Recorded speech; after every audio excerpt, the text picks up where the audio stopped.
rather, are saying they believe that a team from the UN nuclear energy watchdog, the IAEA, could be visiting the plant next week. But of course, any such visit to that facility will require the agreement of the Russian side.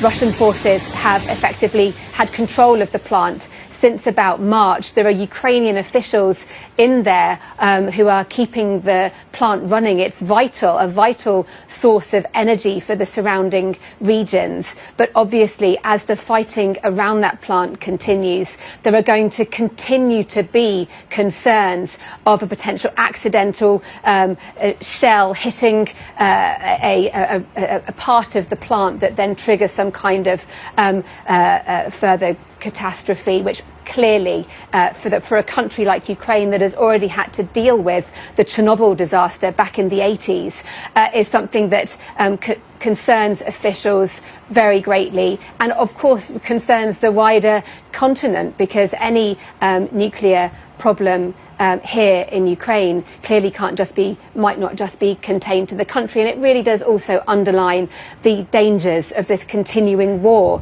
What's happening around the Zaporizhia plant is all about the movements of Russian forces and the attempts by the Ukrainians, of course, to repel the Russian advance. We are more than 6 months now into this full-scale invasion that was launched by Russia back in February. There's no sign of any resolution soon. And as this conflict continues, clearly the impact on the country also escalates. And it's incredibly worrying, and we don't really know how it's going to end. But of course, a lot of focus on the plant today. Deborah, there's a newswire just coming in while we've been speaking. It is quoting a local Russia-installed official. And it says that the update is that Ukrainian forces, according to the Russia-installed official, Ukrainian forces have broken the final power line connecting the Zaporizhia nuclear plant with Ukraine, and that electricity supply is impossible. I know I'm putting you on the spot because that's happened while you've been talking to us, but what are your thoughts on that? Blaming each other for what's been happening with the Zaporizhia plant, but clearly any disconnection of that plant, any failure of that plant to be able to supply energy to that part of the country would have a hugely devastating impact on people. There's already talk around here. We have talk across the whole continent of the energy crisis, and the fact that Russia has used its energy supplies as leverage, as a weapon to try to punish countries for supporting Ukraine. The concern here in this country, in terms of the effect of the war, is that Russian forces may try to turn off the power here. And people very much bracing for what that could mean in terms of it's very cold here in the winter. And of course, if there's any impact on the plant, such as being suggested at the moment, then that's going to have a hugely detrimental effect. And clearly is going to be something that officials will be wanting to respond to and try to correct if it's true that the grid has now been completely disconnected. All right, Deborah, thank you very much. I'm sure we'll be talking to you again as and when that particular story develops. Meanwhile, you're watching Sky News Today. Coming up, a redacted version of the warrant that was used to search Donald Trump's Mar-a-Lago property is set to be made public today.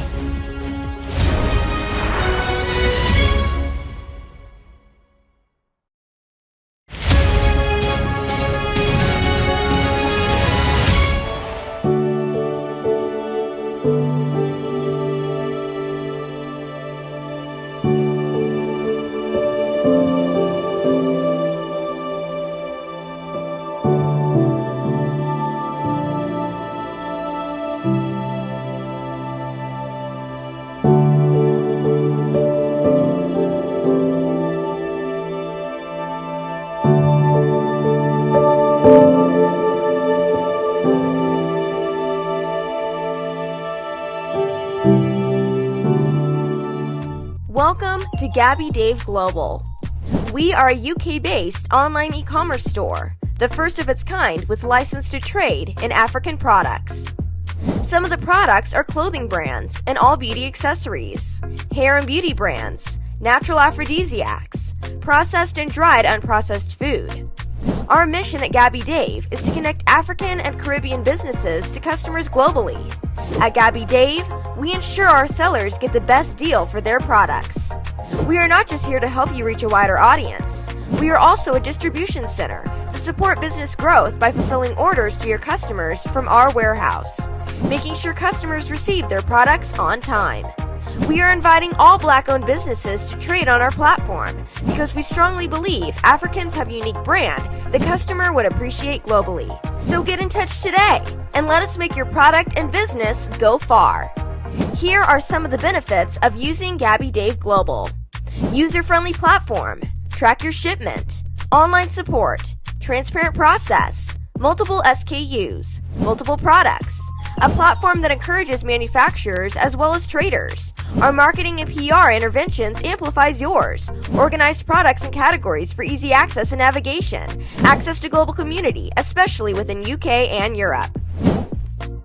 Investigators to release some of the court papers that were used to justify a search of Donald Trump's Florida home. But the ruling means that parts of the affidavit, which includes evidence presented by prosecutors, will be redacted. Mr. Trump has denied wrongdoing and insists the files found at his home had been declassified by him. Sky's David Blevins has more details. We already know what was seized from Mar-a-Lago, President Trump's estate in Palm Beach, because a judge ordered the search warrant to be unsealed. It revealed that 20 boxes of documents were taken away, and authorities claimed they contained highly classified national secrets. What we don't know is what persuaded a judge to authorise the search warrant in the first place. That information is contained in an affidavit. In its unredacted form, that affidavit would give us the rationale behind the government taking the highly unusual step of searching the home of a former president of the United States. It would tell us who they'd interviewed, what they suspected was on the premises, why they believed there was probable cause that crimes had been committed. Now, a number of media organisations in the United States petitioned for the affidavit to be unsealed as well. In fact, President Trump said it should be made public too. But the Department of Justice argued that it should be kept under wraps because putting it in the public domain would risk the investigation and put witnesses' lives at risk too. The judge didn't accept that. He asked the Department of Justice to provide him with a redacted version of the affidavit, and he's now authorised that to be made public. So it is another significant development in this operation, with the president still claiming that this search was politically motivated and the authorities arguing that it was entirely justified. David Blevins there for us. Now for a quick look at the weekend's weather. Warm memories wherever you go. To fly. The weather, sponsored by Qatar Airways. Well, there's a little showery rain around today, but things are settling down for the bank holiday weekend. Currently, there's a bit of patchy rain over the eastern fringes of Ireland and Northern Ireland, and also affecting southern Scotland, Wales and western England. Elsewhere, it's fine with some decent sunshine. That rain will edge slowly eastwards today, breaking up a little as it does so. Elsewhere, it will stay dry and bright, and it will feel warm in central and eastern England. Overnight, the showers will largely die away, leaving just a few lingering over northern England, southern Scotland and North Wales. Elsewhere will be largely dry, and it will feel rather cool in the northwest. Tomorrow, most places will be dry and bright, but there will be a few showers bubbling up across central and southeast Scotland. In the northwest, the cloud will thicken up as some rain approaches later in the day. Sunday will be largely dry for most places. There'll be more cloud in the northwest and a few outbreaks of rain at times. The weather, sponsored by Qatar Airways.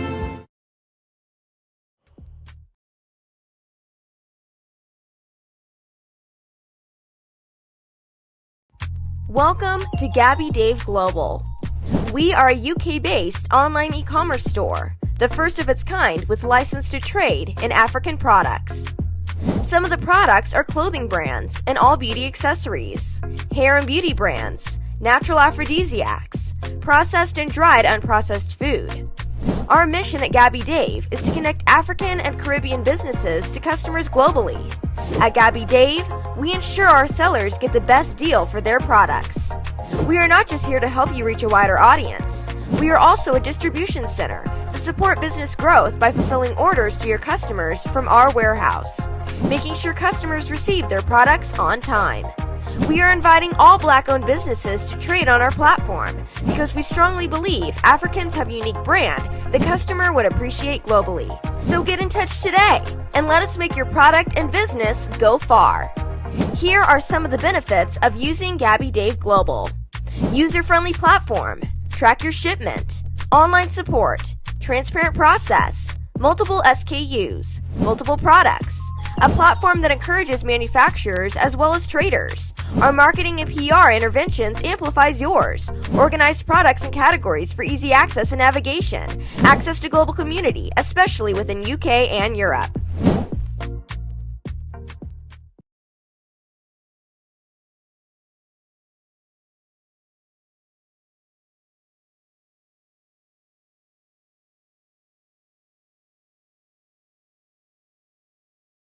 With SendWave, you can send money to Ghana, Nigeria, Kenya, Uganda, and Tanzania. And the best part is, SendWave is absolutely commission-free.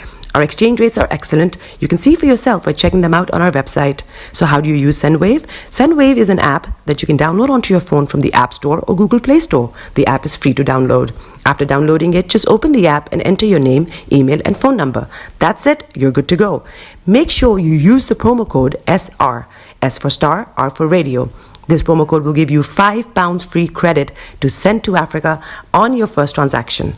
Your money will be delivered to your recipient within seconds. Feel free to call me on 0749 7377 647 at any time. I'll be happy to tell you all about SendWave and help you in any way I can. Remember to use the promo code SR for £5 free credit. Medasse. Tune in to On Point here on Star Radio UK with Empress Regina every Monday at 5 p.m. GMT. Looking forward to your company. Hi everyone, it's your girl BB Clement, the author of How to Go From Employee to Entrepreneur and the host of your weekly business show, BB Means Business, the show where we discuss everything you ever wanted to know about business but you were afraid to ask. How do I start my business? How do I raise the finance? How do I grow my business? Where am I going to find my customers? Join me every Tuesday at 1:30 p.m. on Star Radio UK to get all the information and tips that you need to become a successful entrepreneur and become financially free. Remember, don't let life dictate to you. Rather, put your signature on life.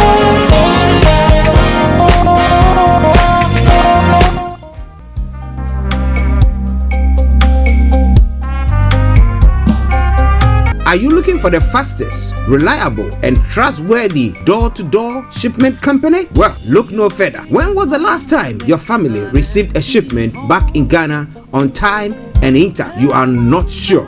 Well, Lamb Shippers, we pride ourselves with being the fastest, reliable, and trustworthy shippers you can use. You are assured of a prompt pickup anywhere in the UK by our personnel. They also make sure your items are well packaged to get to its destination in time. When it comes to door-to-door shipment, look no further. Well, Lamb Shippers, contact us on 07939009321 or 07498911820. Or you can visit our website www.welllamp.co.uk. You can also drop us a mail, info@welllamp@gmail.com. Well Lamp Shippers, fast, reliable, and trustworthy.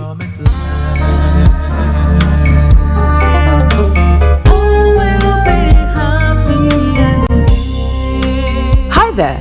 Are you dreaming of owning your own house in Ghana? Then you will need a well-documented piece of land that is free from troubles. I highly recommend My Africa Property for any size of land that you will need. With My Africa Property, lands are available in Pram, Sopoli, Tohenia, Ogome, Dodova, Winneba, and many other locations at affordable prices. These locations are about an hour away from the airport, only 35 minutes from the motorway, 10 minutes drive from Central University College, 10 minutes drive to the beach, and close to Pram Senior High School and Ghana Men's Soccer Center of Excellence. For more details, visit our website www.myafricaproperty.com or call our UK office on 0208 123 2523. For our US and Canada offices, call us on +1 585 184 994145. You can also email us at ghana@myafricaproperty.com. Check me out. He tells me my energy is making him tired. Yes! How do you get the energy to do I've been told that I have a lot of energy, but my goodness, I think today I have met my match, people. I have met my match, Miss Suzanne. Wow, amazing. One of the things that's the start of the darkness. Of darkness. So what did that Myself and the world will adjust. And 2019. Forget the proverbial boardroom. Join me, Simone Frazier, on The CEO, the program that gives you the driving seat over your life. Every Tuesday, 8 p.m. only on Starr Radio. Getting onto the property ladder has never been easy until now. Join us this and every Thursday from 7 p.m. to 8:30 p.m. live on the Property Hour Show on Starr Radio UK, where we talk to mortgage brokers, property developers, estate agents, landlord, tenant, property consultants on how to invest or get into the property business and make money. You can't afford to miss this. The Property Hour Show is your best source into the property industry. Hi guys, this is your friend Uruj from SendWave. SendWave is a money transfer app that is used by people all over the world to send money to their loved ones in Africa. With SendWave, you can send money to Ghana, Nigeria, Kenya, Uganda, and Tanzania. And the best part is, SendWave is absolutely commission free.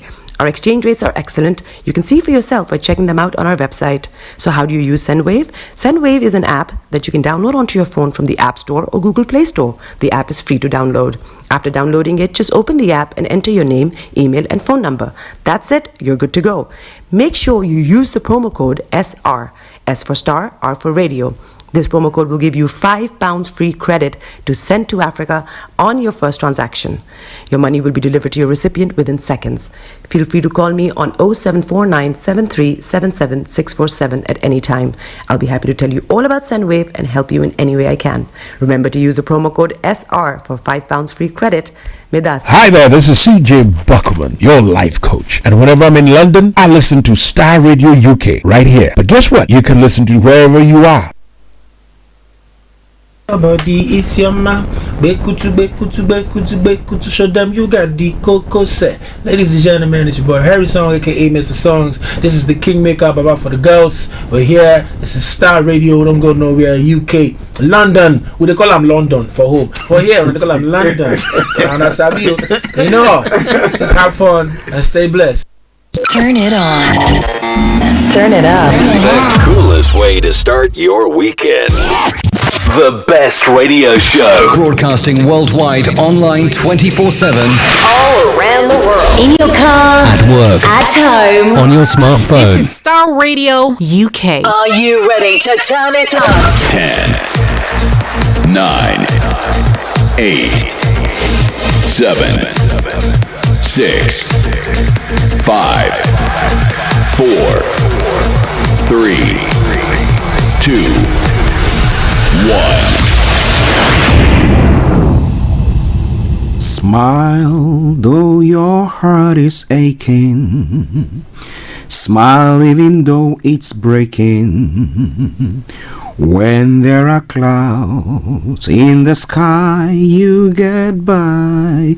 If you smile through your fear and sorrow, smile and maybe tomorrow you find that life is still worthwhile if you just smile. Hey, this is Archie and you are listening to Starr Radio UK and The Morning Show. And The Morning Show.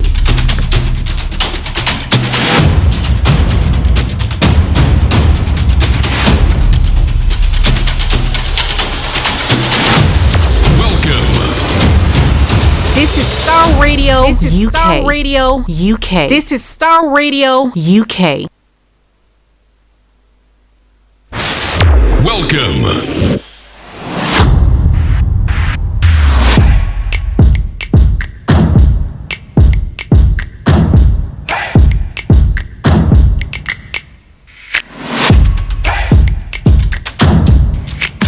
Broadcasting worldwide, online 24/7. Enlighten your day with Star Radio.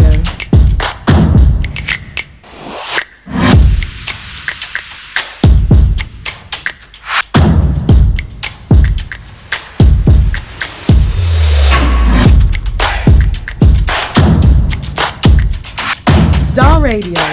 Radio for the people, by the people.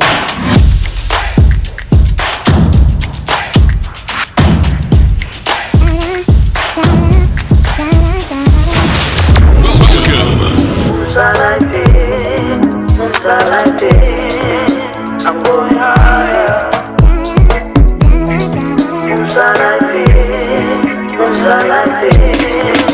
I'm going higher.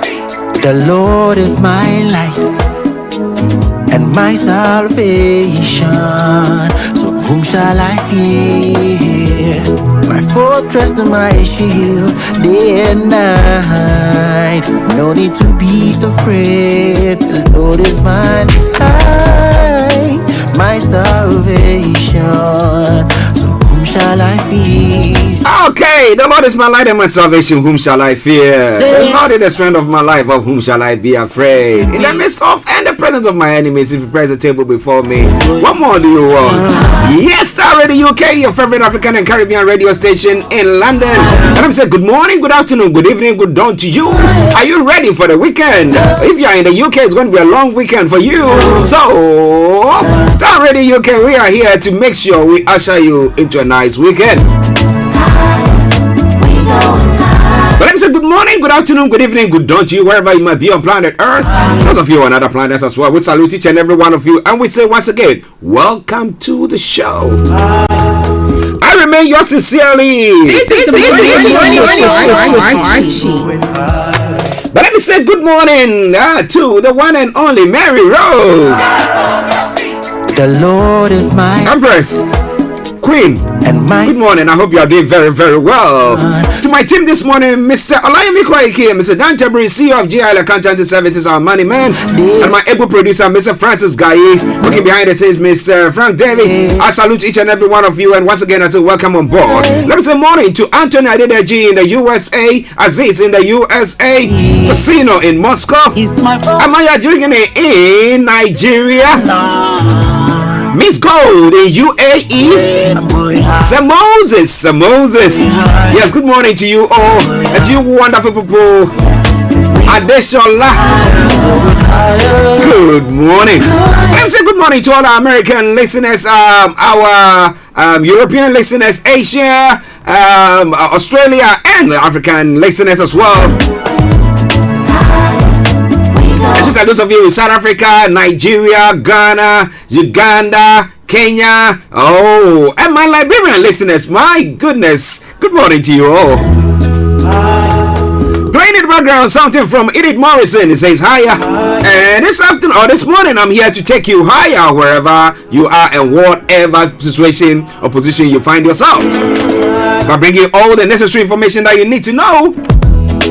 He's your confidence, in his love you can trust. 43 minutes past 10, and it's 17 minutes to the top of the hour. It is a Friday edition of the morning show. Today is the 26th of August, the year 2022. Going higher. Share the broadcast with your friends and loved ones and invite them to like our pages.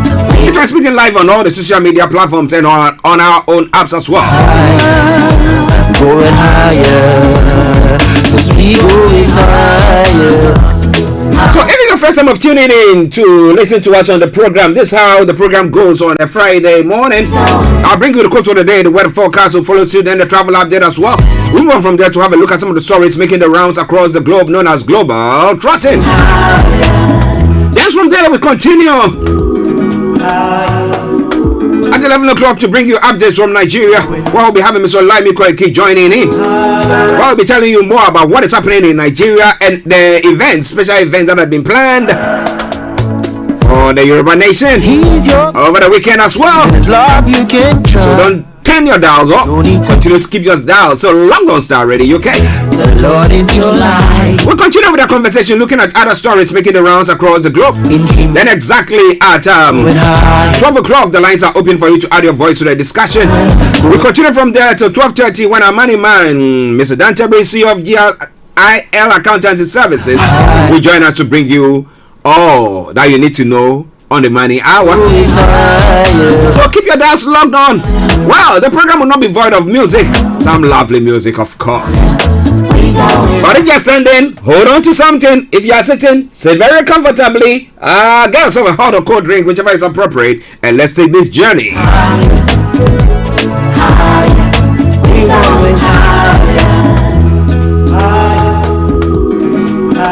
And when it comes to the quote for the day, it says, today's decisions determine your destiny and how your tomorrow will look like. So what decisions are you making today?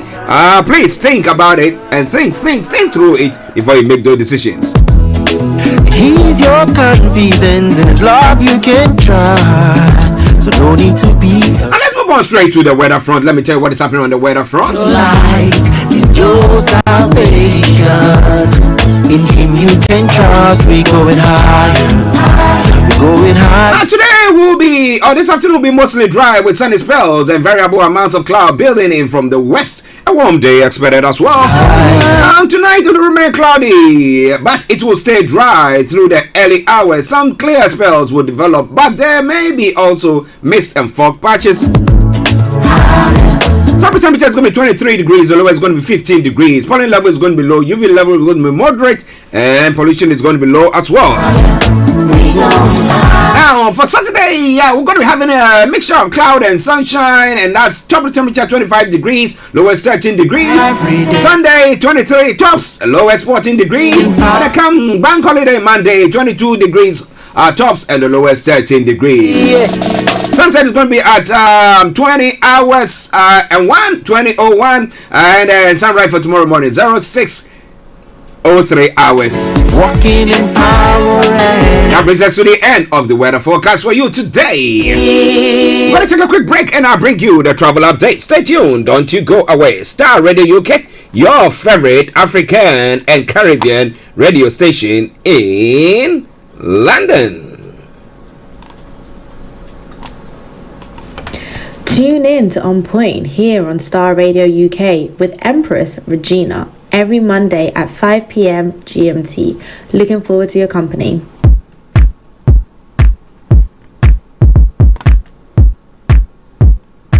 This is Starr Radio UK. Okay, so keep your eyes on the roads, and we'll keep you navigated. I promise I'll be on the Star Radio Travel Update comes your way every weekday from 10:40. It's now 10:41.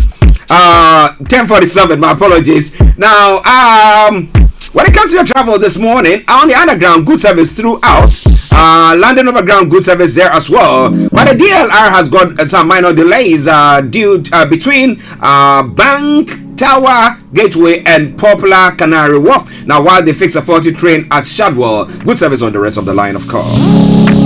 On the London Tramlink until 31st of August, no service between Wimbledon and Therapia Lane. Replacement buses are operating between Wimbledon and Warden Marsh. And moving on straight to the river bus as well. The major roads in London, my apologies. A23, A4, A41, Central London Red Routes, and South Circular A205 have all got closures.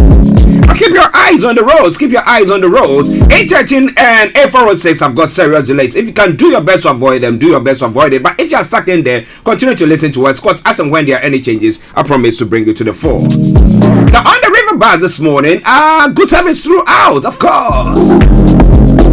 Moving on to the National Rail.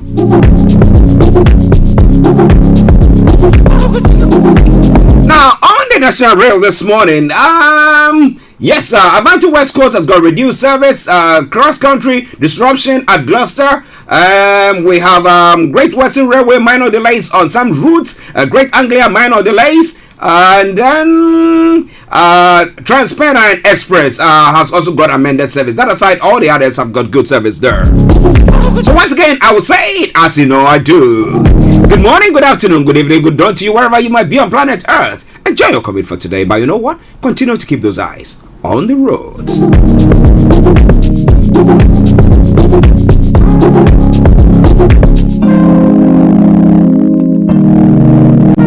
This is your friend Uruj from SendWave. SendWave is a money transfer app that is used by people all over the world to send money to their loved ones in Africa. With SendWave, you can send money to Ghana, Nigeria, Kenya, Uganda, and Tanzania. And the best part is, SendWave is absolutely commission-free. Our exchange rates are excellent. You can see for yourself by checking them out on our website. So how do you use SendWave? SendWave is an app that you can download onto your phone from the App Store or Google Play Store. The app is free to download.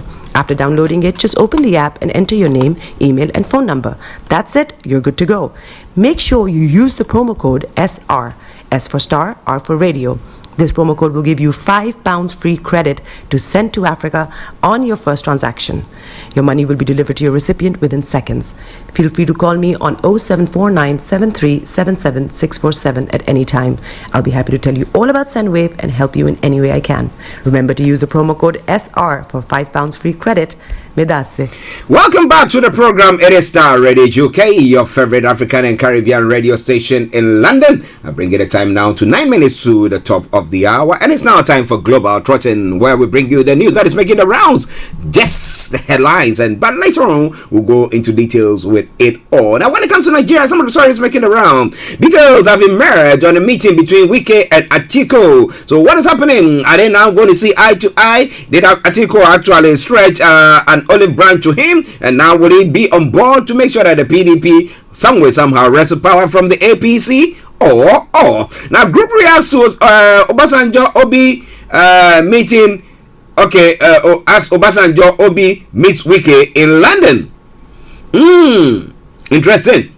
We'll bring you more on that front. And Atiku and Wike finally reconcile, eat dinner together. Well. And I will leave Peter Obi alone. Tinubu is a crook. Omokiri is saying that Tinubu planning to lure for PDP governors. Well, do you think that will actually change his fortune? Or actually dent his fortune, whichever what do you think it's going to be. And then Amechi has shown resentment towards Tinubu, Shitu is saying. Those are some of the stories making the round, but there's going to be lots more coming your way when we have Mr. Olayomi Koiki on the show. Now, when it comes to Ethiopia, Addis Ababa resident reacts to news of resumption of fighting in Tigray.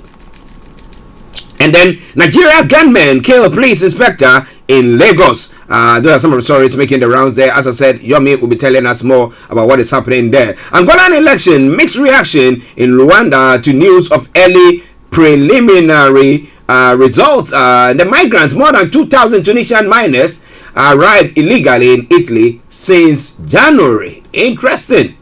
Okay, and Nigeria suspends 53 TV and radio channels, causing an outcry in the media world. Why have they done so? Is it because they think that these people are maybe anti-establishment, or maybe those who side with those who want to maybe break away, or what exactly it is? Now we'll be telling you more about that. And people to wear traditional clothes to honor new Zulu king. Wow, is it for a day, or is it for a whole year, or for a term, or what? We'll be looking more into that. It is Star Radio UK. And have they all got traditional clothes, or is the state going to provide for them in Zulu land? Okay, now let's move on straight to some other story. We've exceeded our target of registration in Ashanti region. This will translate into our victory in 2024. Who is speaking? The NDC. Alan Martin behind in MPP flag bearer contest. That's what Ben Efson is saying. He reckons that, well, the vice president, Dr. Baumia, is in the lead, followed by Kennedy and Japan, and then Alan is trailing in the third position. What do you think? Do you think that is going to translate into reality when it comes to elections 2024? Okay. It is all coming away from Star Radio UK. It is your favorite African and Caribbean radio station in London. Now, some other stories. Now, can a traditional council decide to say that, look, we are banning a radio station or shutting down a radio station because of some statements that they've made? Whose laws rule on the land or in the land? Is it the traditional rulers, or is it the constitution of the country. That is really.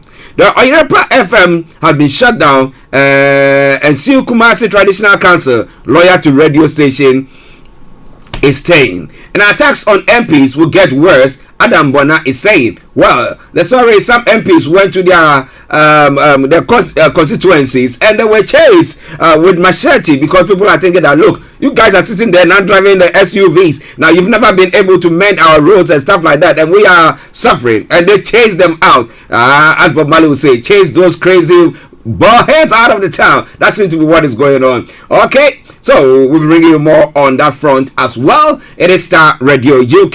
It is your favorite African and Caribbean radio station in London. Okay.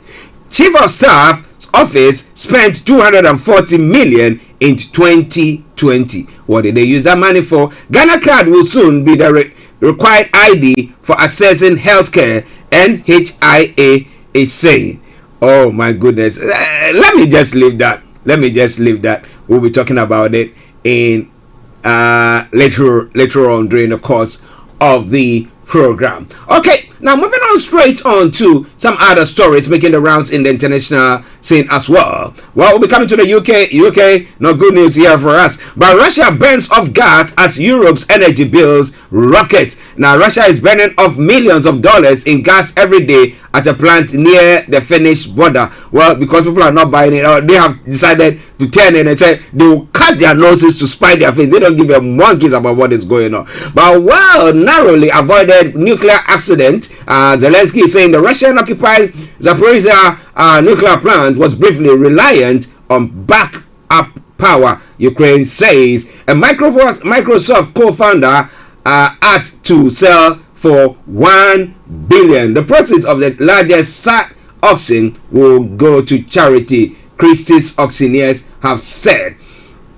Still in the USA, judges have ordered release of Trump's search court papers. A redacted version of the affidavits used to justify the Mar-a-Lago investigation will be released today. And a World Organization boss, I can't help my starving Ethiopian family. Dr. Tedros says he does not even know who is dead or alive amid the war in Tigray. But we'll be bringing you more on that front. Latvia has brought down Soviet-era World War II monument. Now, Riga, the capital city of Latvia, has dismantled the World War II monument in response to Russia's invasion of Ukraine. Are they going to be next? What is going to happen on that front? Well, it is all coming your way from Star Radio UK, your favorite African and Caribbean radio station in London. In the UK?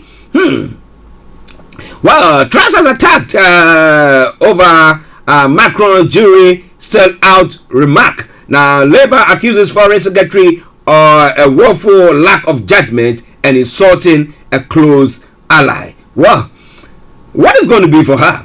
And former Iran detainee to run London Marathon. Okay, Anoshi Ashori, you remember? Okay, 68 says he is taking part to raise awareness about other health captives. All right then. And then more than 800 cross English Channel in small boats. Now more than 2,800 people have made the crossing from France since Monday. The Ministry of Defense figures shows. And then murder arrest over fatal shooting of girl 9. Police investigating the death of Olivia Pratt-Cobble in Liverpool have arrested a man in an armed raid. And then typical household energy is going to skyrocket to £3,549 a year, and that is going to be changing by January as well. So that means that if you just average it to 3,600, that means every month you are going to spend as much as £300 on energy bills. My goodness. But well, we're here to bring you everything that you need to know. It is now 10:59 and we're going to take a musical break. We come back and we'll be having Miss Olayomi joining us. So stay tuned. CEC Bedu says Kabiosi. We need a God of heaven to intervene on our behalf on earth, right? Okay, so enjoy this song whilst I take a quick sip of some water. Stay tuned.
Something from CC Bedu and the Crafted Nation. Kabiosi, the God of Heaven. We need an intervention. It is time, yes. And we need it from God, of course.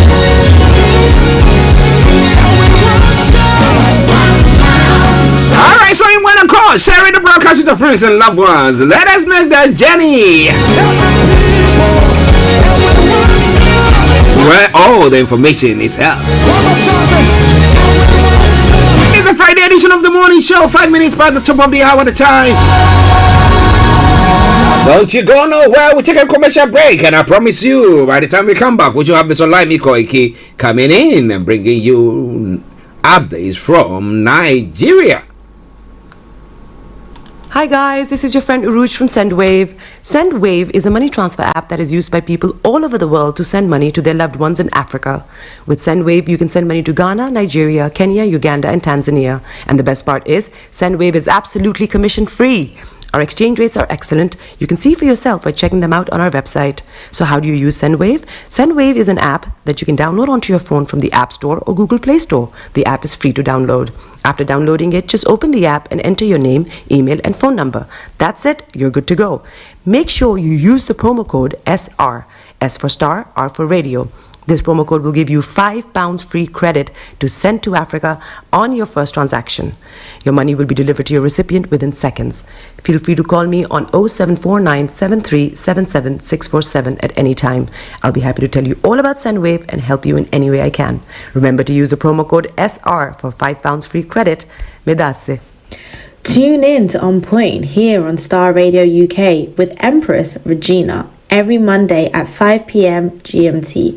Looking forward to your company. Hi everyone, it's your girl BB Clement, the author of How to Go From Employee to Entrepreneur and the host of your weekly business show, BB Means Business. The show where we discuss everything you ever wanted to know about business but you were afraid to ask. How do I start my business? How do I raise the finance?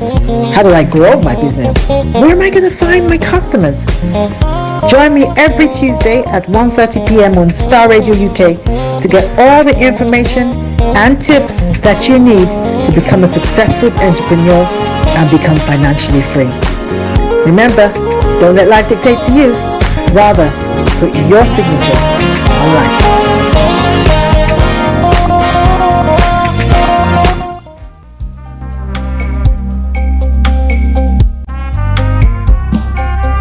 Are you looking for the fastest, reliable, and trustworthy door-to-door shipment company? Well, look no further. When was the last time your family received a shipment back in Ghana on time and in time? You are not sure? Well, Lamb Shippers, we pride ourselves with being the fastest, reliable, and trustworthy shippers you can use. You are assured of a prompt pickup anywhere in the UK by our personnel. They also make sure your items are well packaged to get to its destination in time. When it comes to door-to-door shipment, look no further. Well, Lamb Shippers, contact us on 07939009321 or 07498911820. Or you can visit our website www.welllamp.co.uk. You can also drop us a mail, info@welllamp@gmail.com. Well Lamp Shippers, fast, reliable, and trustworthy.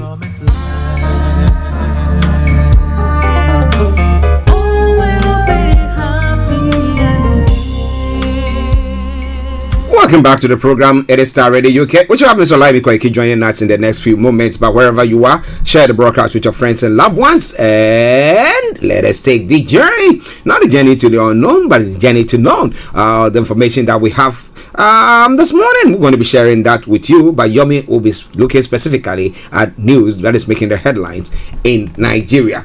But whilst we wait for Mr. Olayomi Koiki to join in, which he's doing in the next few moments, trying to do his setup, details has emerged of the is it a meeting that has been held by Wike and Obasanjo, a few of them, but don't you worry. I told you that we'll be having Mr. Olayomi Koiki telling us more about that. while he gets himself ready. And there are events that have been planned for this weekend as well, for the Odua group as well, so movement, and so we'll be looking into that as well. But let me take this opportunity to welcome my own brother and colleague, Mr. Olayomi on the show. Yomi, good morning. Well, good morning. Bear with me. We get the background sorted out. Once again, a very good morning to you, Mr. Archie. Good morning to all our listeners and viewers from around the globe. And welcome once again to Starr Radio UK. It is your finest African and Caribbean radio station in London. And this is the Friday edition where we look at the news and every activities as it's happening, because there's quite a lot of meeting that is actually taking place here in London. Which we have been watching quietly, from the media. But I say good morning to you, and I hope you had a very great night yesterday, Mr. Archie. Yes, I did. It was nice weather, so then that means that you can sleep a bit better than it's been of late. So yeah.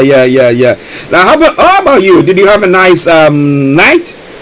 Yes, I had a late one actually, because we had a late night conversation, as we do, with some of our listeners from around the globe. And it was, a very, very tense one, especially when it's an open mic. There is quite a lot that can come into that open mic. And all we can say is, there is still hope, even in the midst of how things are, especially in Nigeria today. Well, there is hope, and that is what we want you to still hold on to. There is hope. Somewhere, somehow. If we have to leave, you leave. If not, something should happen, right? Okay, but it is update from Nigeria with Mr. Olayomi Koiki in our North London studios. But let's go to this breaking news that has come true, that is persons have been trapped as Abuja shopping mall collapses. Can you tell us more about that? This quite a worrying statement or story that has just emerged. Over to you, sir.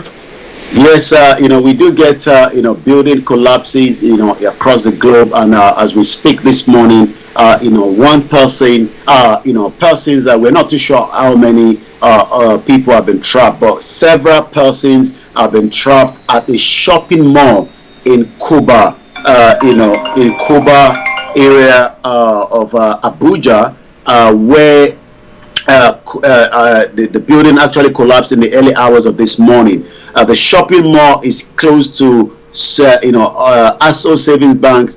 There's not much details coming out of it, but what we can say is that this is just happening today, and we can only pray for those that have been trapped, and we hope the emergency services are working around the clock as we speak right now. It is what it is in Nigeria, especially when it comes to building. I've got the building right in front of me. We can show that. But the Nigerian Security and the Civil Defense Corps disclosed that the incident happened midnight morning. And according to the National Emergency Management, NEMA, have also commenced rescue operation as we speak right now. The number of persons trapped in the building or who suffer casualty is yet uncertain as at while we're speaking right now. But we will be giving more details should we have that before the end of the program. Well, listeners, Starr Radio UK, breaking news that is just coming from Nigeria, pertaining to a building that has collapsed, a shopping mall that has been collapsed, and that has collapsed in Abuja. So we hope that the security agencies are doing their best to make sure that everything takes along nicely. Prince Abimbola Oshode, good morning to you, Mr. Archie and the White Lion. Thank God it's Friday. Yoruba today, no going back. All right then. Well, let's now come to London, where some meetings have been taking place. Article 6 weekend support. Obasanjo pushes Obi's agenda. What is all that about? What kind of meetings is going on? Well, quite a lot. London seems to be, the destination as the gladiator and meeting here in London. Obasanjo is here in London. Atiku is in London. Peter Obi is in London. The governor of your state, in the picture I've got with me, also is in London. The governor of Benue State, I believe, is the one I can see right here as well, is in London. Obasanjo, Wike, Peter Obi, and others met in London. The meeting was held barely 24 hours after Mr. Wike met with the presidential candidate of the APC, Bola Tinubu, in UK. Remember, we talked about that yesterday when we said that Tinubu and Wike had a kind of a meeting when we were discussing that yesterday.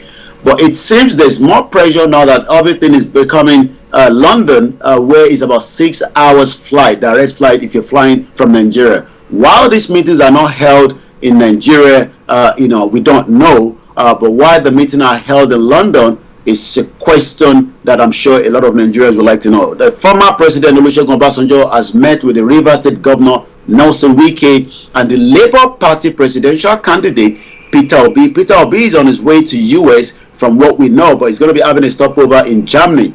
But what we can say is, the trio met alongside the governor of Benue State, Samuel Otom, the governor of Abia State, Okaza Ikpezu, the governor of Oyo State, Seyi Makinde, and the former governor of Rivers State, Donald Duke. According to all these meetings is the preparation for the 2023 general elections. Also, the source asked not to be named because it was not permitted to give the details. The question is, Wike has been, the adamant part of these, because Wike is still a member of the PDP.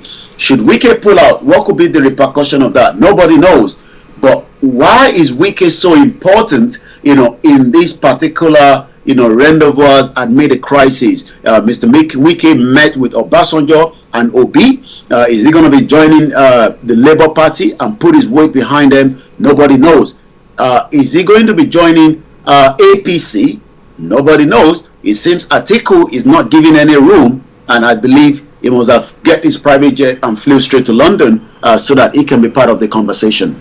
Well, is that going to be the situation? Whilst we're trying to get all that, let me quickly bring one story that I've just chanced on whilst you were. It's pertaining to Tinubu and Afenifere. Now it says Tinubu enjoys Afenifere's support despite Pa Adebanjo's disapproval. Senator Adeyeye is saying, do you have any details about that? Because if Afenifere is giving a support to Tinubu, that means that they are. I mean, virtually the Yorubas are now on the side of Tinubu to do whatever he wants to do. Is that what is happening? Let's take back to before the 1999 election. Tinubu was also on exile, just as so many of them, as at the time when Abacha, the brutal dictator, was killing as many as he could lay his hand on with his special squad. So Tinubu spent most of his time here in the UK, where he was also seeking asylum. He did return back to Nigeria, just as so many others have done as well.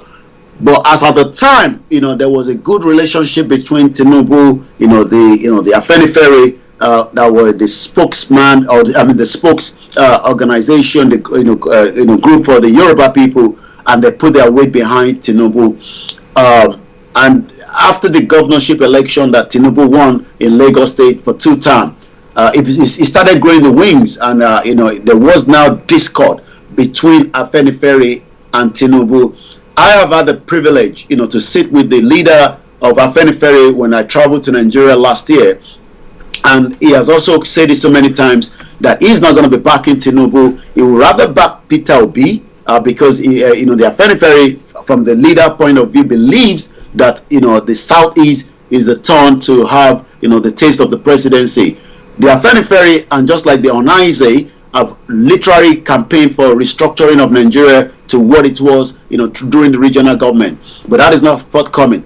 But it seems now also that, one of the senator, Dayo Adeyeye, the national chairman on the Southwest Agenda for Asiwaju Tinubu, has said that Afenifere, the pan-social political organization, is not divided on its support for presidential admission of Tinubu as a candidate. He made this known yesterday, with the news agency of Nigeria. Adeyeye said the Tinubu candidacy enjoy massive support of majority of Afenifere members. He might enjoy that from the members, but the leaders are adamant that that should not be the situation. Wow.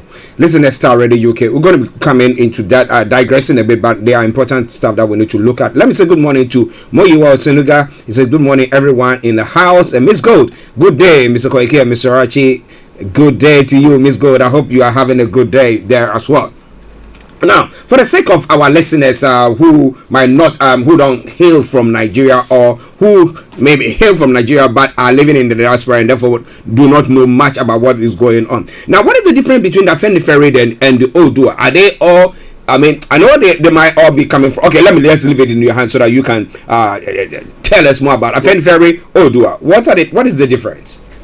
Well, Afenifere was formed as a social cultural organization for the Yoruba people, of Nigeria, with Chief Abraham Adesanya as his leader, as at the time, and Chief Bola Ige as the deputy. Bola Ige, was the Chief Justice that was killed during Obasanjo, tenure. Until date, nobody knows, how a whole Chief Judge of Nigeria could just be killed in his home in Ibadan.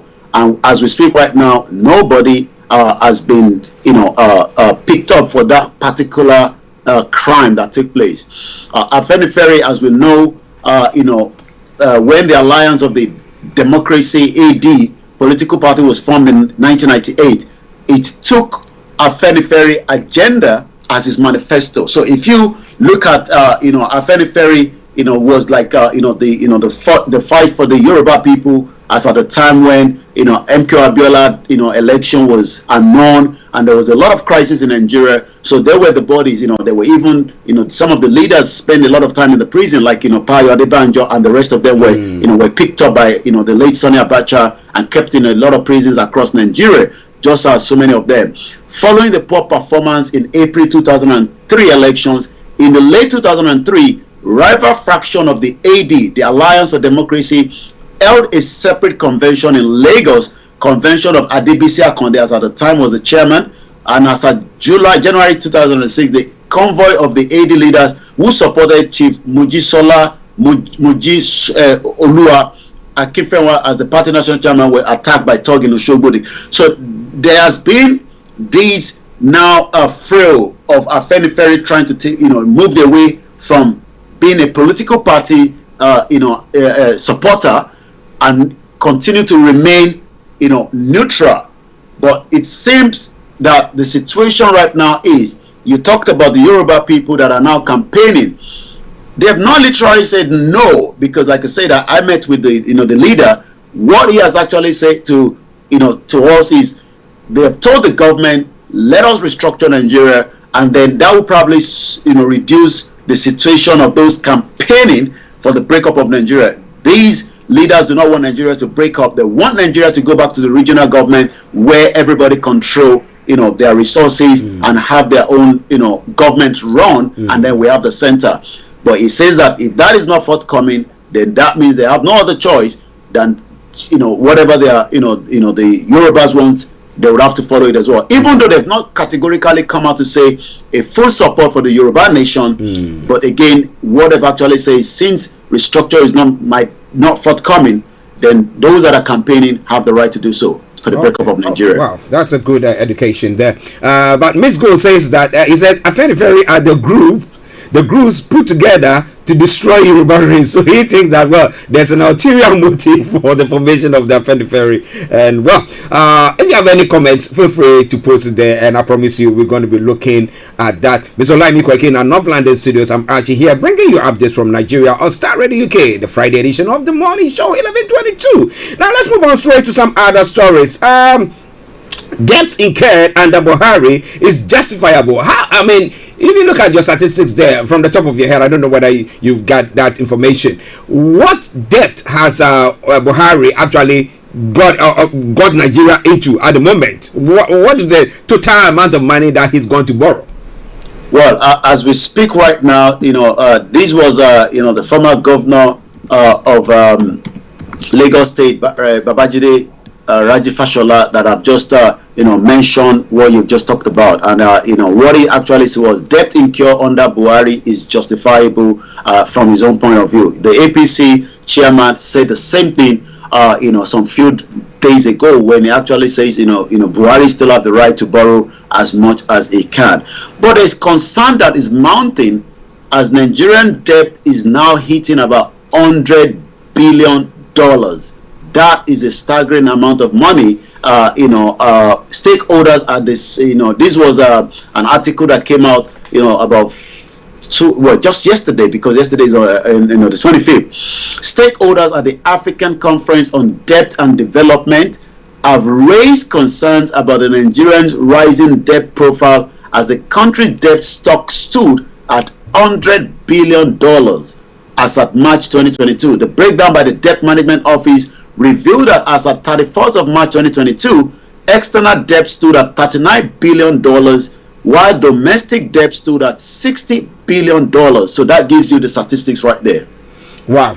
Now, when we look at the production or what crude oil exportation and exports and everything that goes on, what does Nigeria make in a year?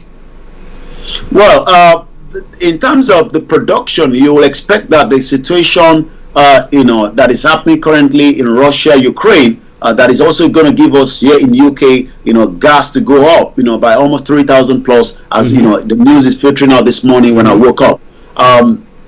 It seems that Nigeria is not taking advantage of that, and it's just because there's a lot of issues, from where the crude oil is being extracted. I was actually watching a video. We can't play that video, but I saw the video this morning where the Niger Delta are also now complaining. Some of the those within the community with fully armed, saying that they were not consulted when they were giving security to the pipeline from another particular group. So and as far as they're concerned, their own community were not involved. The whole situation of Nigeria when it comes to the crude oil is a complete mess, and the reason why it's mess is the communities that are where this crude oil is extracted, as much as money has been pumped in, is not actually reflecting to the groundwork. When you look at the, these are fishing river area, and the whole area is already polluted, and that led to the death of, again, by the same Abacha, when the former environmental activist Ken Saro-Wiwa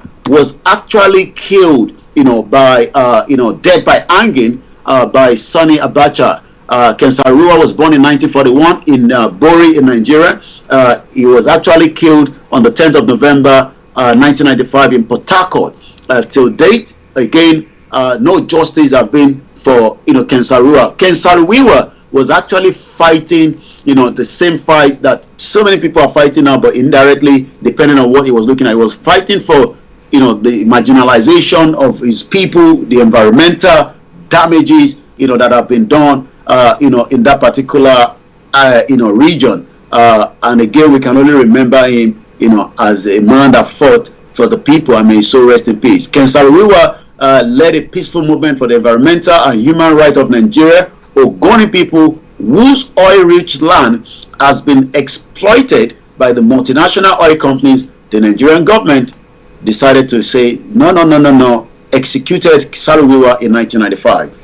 Well, we say it once again, may his soul rest in perfect peace. He was fighting the cause for his people being marginalized and environmental pollution that was going on there. But, well, somebody will ask the question, what is the corporate responsibility of the companies that are drilling the oil there? And are they paying huge sums of money, and that money going to the government chest, and that money not expended in those communities? Somebody will say yes, and someone will say that is why we want to leave. So what do you think?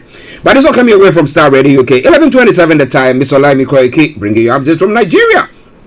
Now, Ogun hook up girl sells baby for 600,000 naira. I don't know what 600,000 naira will be equivalent We'll give you the back of that. As we speak today, the exchange rate is about almost 820 naira. So if you multiply that by almost 800 pounds this morning, that will give you just about 656,000. So a baby was sold in Nigeria for less than 800 pounds. Wow. Now, what's the background? What went on? Why did this lady do so? And what was how was the family? I mean, we know that in Africa we've got extended family, so you know that if you cannot take care, maybe your mother or your grandmother or your auntie, somebody. But for her to now go out to say that she's that desperate to sell the baby for 800 or 600 pounds, what is all that about? Well, a lot of Nigerians are going through so much, but that is not an excuse in today's world to to sell a baby for 600,000 naira, like I said, which is just about not even up to 800 pounds, in the exchange rate. According to the police in Ogun State, in the southwest of Nigeria, has confirmed that they've arrested a 23-year-old woman, Mary Olatayo, for alleged stealing a 3-week-old baby boy, for alleged selling a 3-week-old baby for 600,000 naira. I mean, what could be some of the reason behind that? Definitely, poverty is one of the biggest aspects of it, but we can't speak for her. But based on the situation in Nigeria, it's not the first time that people are selling the babies. I mean, she was able to even sell it for a huge amount of money. We've seen lesser amount that has been paid for human bodies in Nigeria. According to the police public relation officer, Abimbola Oyeyemi, that yesterday in a statement said the suspect was arrested following a complaint from the father of the baby. So that means the father must have probably got a hint that the mother, whether they were still together. I mean, this is a 23-year-old, a very young woman, we can say. He said the man said Mary got pregnant in the process. He rented an apartment for her where she lived till she delivered a baby boy. He explained further that the lady suddenly disappeared with the baby from the apartment 3 weeks after delivery, only for her to be found in an hotel where she went to hook up with another man. Well, desperate situation, but whatever it is, we hope that the authorities try to see to help this lady the way that it's supposed to be. But it's all coming away from Star Radio, okay? Your favorite African and Caribbean radio station in London. Miss Gold says, may his soul rest in perfect peace, and is talking about the what do you call him? Ken Sarawiwa. Ken Sarawiwa. Yes. Okay. Okay. Now let's move on to some other stories. Yomi, let me leave it to you so that you can bring us the other stories making the rounds. Over to you, sir. It is the Friday edition on Star Radio UK as we're heading to the weekend, a very, very busy weekend, both here, in UK and likewise, because I remember the Lagos State Union will be hosting, will be celebrating rather the 30th anniversary of the Union, in London here tomorrow. And we will be looking forward to that as well. And likewise, two major rally, not the mega rally that is being expected to come up, in Nigeria for the Yoruba campaign, but there's a two rally that will be taking place tomorrow. One is going to be at Ilaro in the southwest of Nigeria, Ogun State, and then the other one will be going ahead in Ibadan, in as well southwest of Nigeria, where expectation of a lot of people as the campaign for the Yoruba Nation movement continue as well. Just as that is also happening here in London, it is a bank holiday, but on Sunday the Yorubas will also be joining a community in Hackney, in Dalston precisely, where there is going to be a cultural display, and also we hope everyone will have opportunity to engage over the weekend, and let's hope the weather is good for that. So now let's take you back to some of more other headline that is coming out of Nigeria today, August 26, 2022 on Star Radio UK. Free lunch, Buhari regime doling out Nigerian money anyhow. Governors diverting funds, water minister says. It seems, just as we've said so many times, so much money has been, wasted by this particular government that came in, with the expectation of a change. The change never materialized. They came back with the mantra of next level, and the next level doesn't seem to be working for so many Nigerians that an average Nigerian now will sell a baby for 600,000 naira.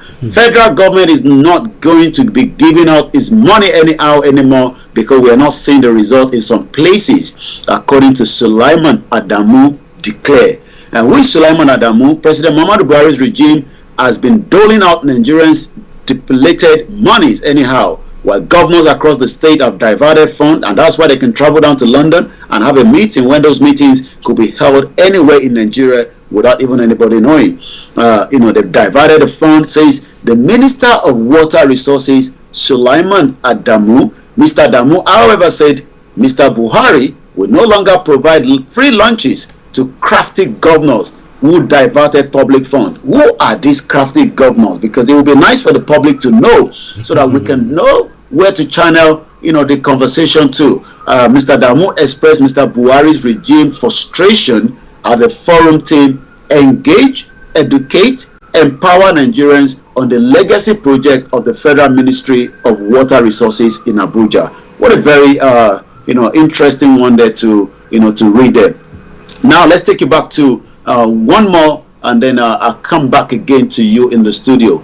Nasarawa pro-Obi woman groups advocate peaceful election is coming from the headline. Federal government awarded project for the Southern Kaduna community. Barriers will be broken in 2023, according to the Social Democratic Party in Rivers State Senator Magus Abe. Has said that the 2023 general election will be watershed event in the political history of Nigeria. Well, we hope election will hold in the first place. Abe, who says these are the official commissioning of the SDP constituency office in Obio, Akpo local government area of the state, also said that the general election would be a political tsunami in the state, saying it will break everyone known barrier. Star Radio UK, I will slightly come back again to you in the studio, and when we come back, we might then go straight into the conversation of what is happening on the social media this morning. Yes, listeners, it is Star Radio UK. Yeah, let me say good morning to Moyi Wasanaga once again. He said that I wish everyone a joyful weekend, and I pray may Nigeria not happen to anyone. Now, Omodua Nimi is a good day, Mr. Koiki. Good morning, everyone in the house, and it's a good morning to you as well, and thanks for joining us as well. All right, then. Well, it is Star Radio UK. Yeah, we go back to Mr. Olayomi Koiki to tell us what is happening on the social media platform and any other stories that he has, and then he throw more light on the events that will be taking place over the weekend for the Odua as well. Over to you, sir. Well, thank you so much once again. A very, very good morning. If you've just joined us, from every part of the globe that you're watching us this morning, and let's now look at what is happening as we head into the weekend on the social media. Remember to follow Star Radio UK just on all over the social media on Twitter and the rest as well. Nigeria tomorrow is also going to be going through a lot as Chidi Odikalu, while at the facility of the Coalition Nigeria in Uyo at EBA Efrong, facilitated the release of 17 other detainees and prisoners held in the same prison. Those prisoners have regained their freedom today. So there's a particular lawyer that have been sentenced to a prison, and it seems tomorrow the 26th, or rather today, there will be march for freedom at that particular correlation center. So many injustices happen in Nigeria. Let's look at what Bashir Mustafa says on Twitter. We should start asking our leaders in Yoruba self-determination struggle, when are we going to achieve Yoruba nation? And they should be able to explain to us in practical terms with a question mark, because I'm beginning to think they are dragging this agitation.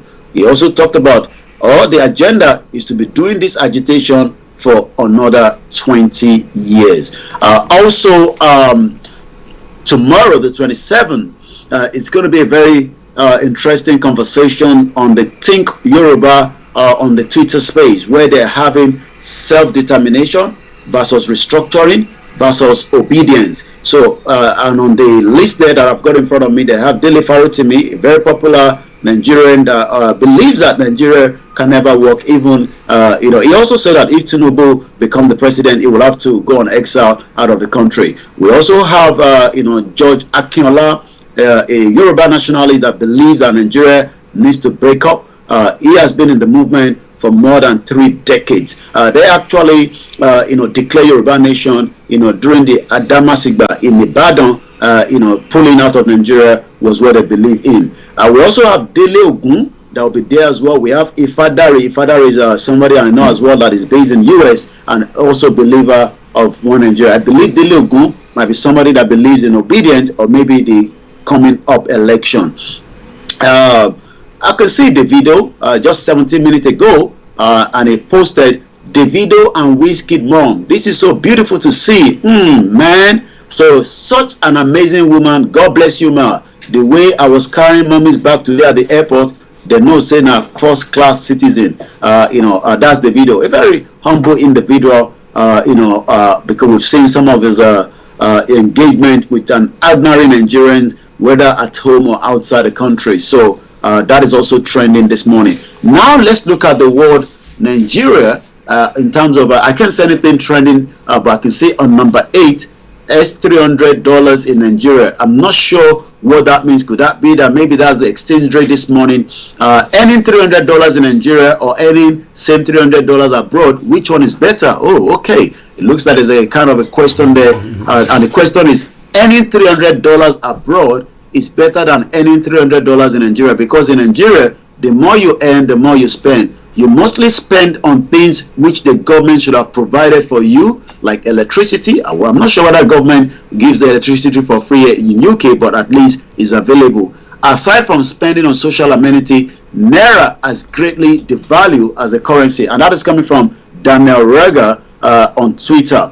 Also, I'm trying to see if anybody said any much on that. I could see Peter Obi and Obasanjo, and according to Archie Angel, nothing is cooking in London. Candidates and stakeholders are in London to discuss the need to keep the peace in Nigeria. No matter who wins, we all know Peter Obi will win. Dear Atiku and Tinubu, ensure to keep the peace when that happens. That is coming from this individual. Quite a lot of, like I said, obedient that follows him, with a lot of pictures of him, according to this particular Lemmy_art. A very beautiful picture, and picture of Peter Obi there.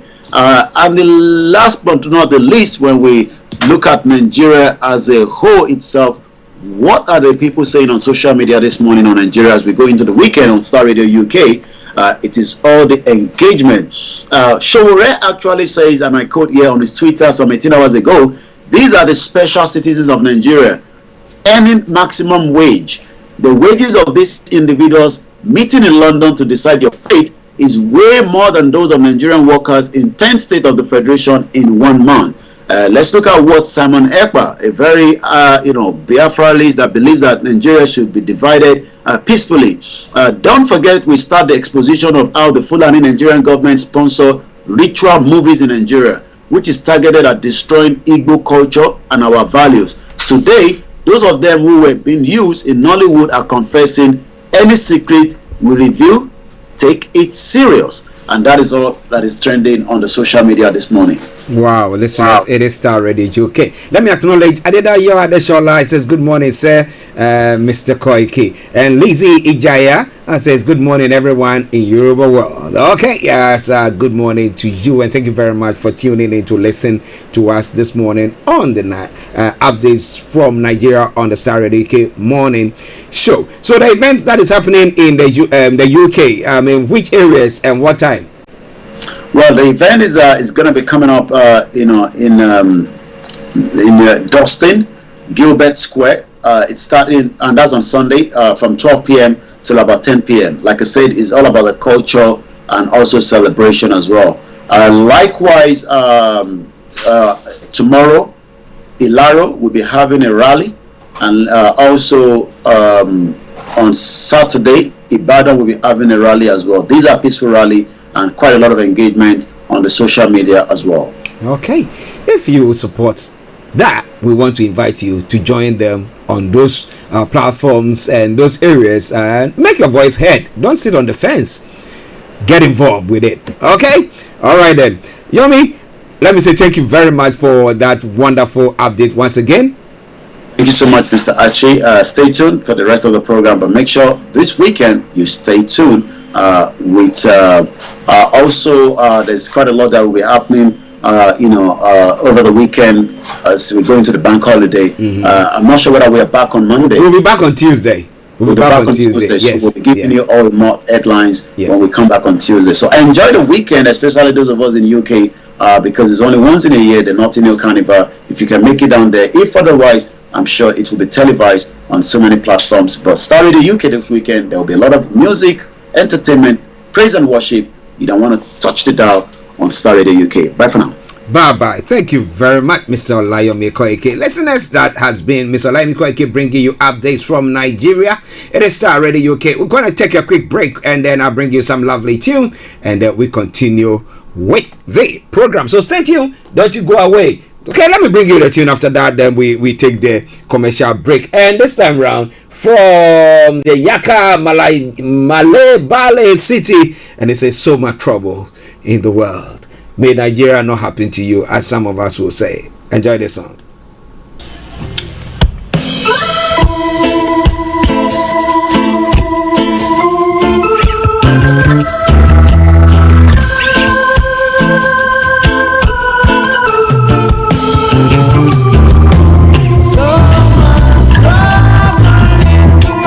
This is Starr Radio UK. In your car, at home, On your smartphone.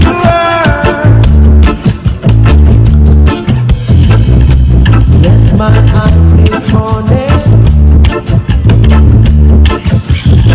The sun is in the rise once again. We don't need things are going. Anything can happen. Let's see. Sailing on our feet, don't trip. Bless up in your car, At work. at home. On your smartphone. The best radio show. No care for you, no care for me. So much trouble in the world. So much trouble in the world. Broadcasting worldwide, online 24/7. All around the world.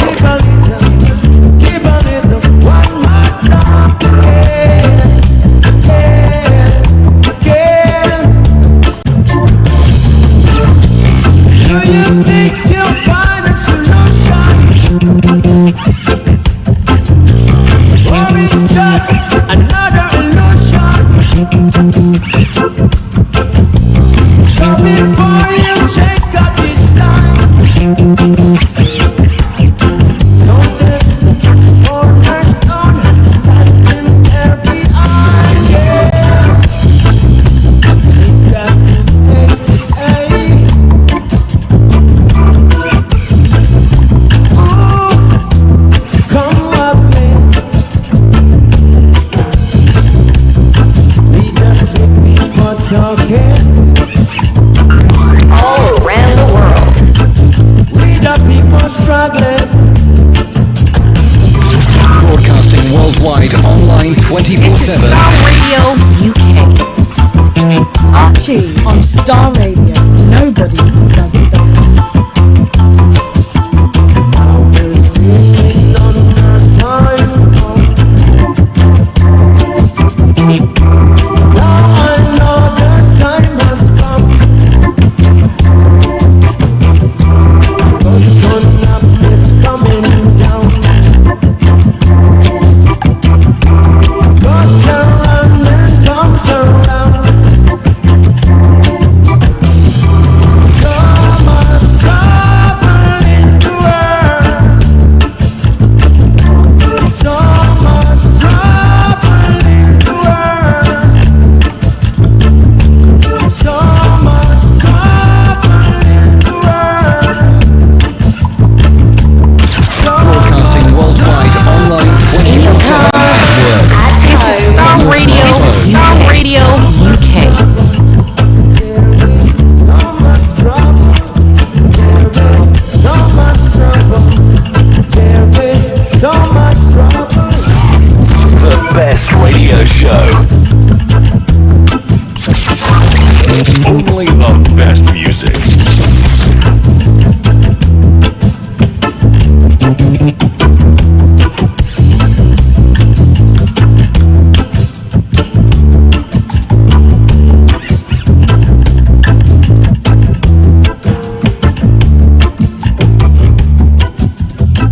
Hi guys, this is your friend Uruj from SendWave. SendWave is a money transfer app that is used by people all over the world to send money to their loved ones in Africa. With SendWave, you can send money to Ghana, Nigeria, Kenya, Uganda, and Tanzania. And the best part is, SendWave is absolutely commission free. Our exchange rates are excellent. You can see for yourself by checking them out on our website. So how do you use SendWave? SendWave is an app that you can download onto your phone from the App Store or Google Play Store. The app is free to download. After downloading it, just open the app and enter your name, email, and phone number. That's it. You're good to go. Make sure you use the promo code SR. S for Star, R for Radio. This promo code will give you £5 free credit to send to Africa on your first transaction. Your money will be delivered to your recipient within seconds. Feel free to call me on 0749 7377 647 at any time.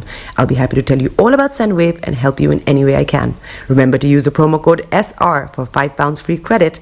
Medasse. Tune in to On Point here on Star Radio UK with Empress Regina every Monday at 5 p.m. GMT. Looking forward to your company. Welcome back to the program. It is Star Radio UK, your favorite African and Caribbean radio station in London. I'm bringing the time now to 11 minutes to the top of the hour. It is the Friday edition of the morning show. I am Archie. From now to 12:30, when I take you to Kent, where our money man is going to be. Just stay with me whilst we look at some of the stories making the rounds across the globe. All right then.